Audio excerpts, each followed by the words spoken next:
Bonjour à tous, c'est Brian de DevTheory et aujourd'hui on va voir donc le paquet Big List of Naughty String. Donc je ne vais pas faire la traduction, mais en fait c'est un paquet qui va nous donner une liste de chaînes de caractères et cette liste là de chaînes de caractères c'est une sorte de stress test pour tout ce qui va être entrée utilisateur.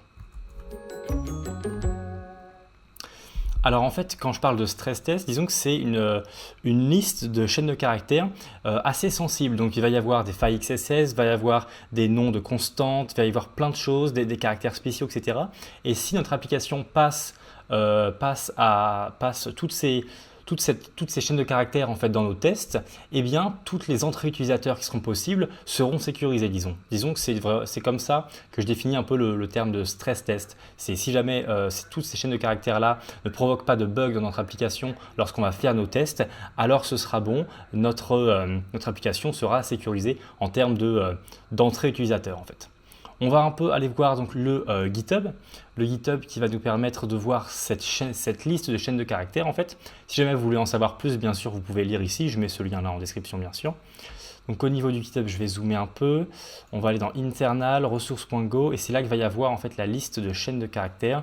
Hop, c'est pas celle-ci parce que ça c'est la base 64 pour voir si tout est bon, c'est celle-ci. On peut voir que le premier c'est une chaîne de caractères vide, deuxième ça va être undefined, undef, nul, il va y avoir plein de choses en fait, c'est pas forcément fait uniquement pour le JavaScript, comme vous l'avez vu, c'est du Go, le fichier, et donc va y avoir un package qui va gérer cette librairie, disons. Et en fait, il va y avoir vraiment pas mal de choses. Ici, vous voyez les booléens avec des majuscules ou non, des nombres, après bien sûr, not number, infinity, des constantes, enfin des special numeric values. Il va y avoir plein de choses. Voilà, si nos entrées utilisateurs, notre application résiste à tout ça en fait, eh bien on va pouvoir, donc là c'est de la faille CSS, on va pouvoir être sûr de notre application et être sûr de toutes les entrées utilisateurs qui sont possibles en fait. Voilà, quand même pas mal de choses. Donc moi ici je vais utiliser Run.js, donc on va aller dans Action, on va installer un package donc, qui va être celui-ci. Là ça recherche, ça peut mettre un peu de temps mais on voit que c'est bon, on va add celui-ci. Et on va directement l'ajouter en fait dans notre code ici. Donc c'est-à-dire que je vais créer une constante qui va s'appeler Big List of Naughty String. Hop, je vais mettre mon require, clac, et donc on va avoir ça. Et donc là, si je fais un blns de .length, on va avoir donc 461. Donc il va y avoir 461 chaînes de caractères dans ce stress test en quelque sorte.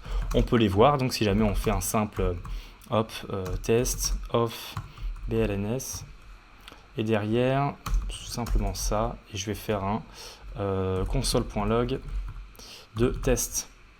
Et en faisant ça, donc on va les avoir tous ici. Et si jamais donc ici on met le processus qu'on a au niveau donc de notre application dans nos tests, on va pouvoir voir s'il va y avoir un bug ou non. Donc voilà, c'est simplement une petite librairie pour qu'il y ait des tests qui soient faits sur nos applications car c'est tout de même important. Je vous mets le lien du GitHub ou du lien NPM en description. Si jamais vous le souhaitez en description, il va également y avoir un e-book concernant les 6 erreurs à éviter en JavaScript. Si ça vous intéresse, c'est également juste en bas. Et puis en attendant, je vous souhaite une bonne journée.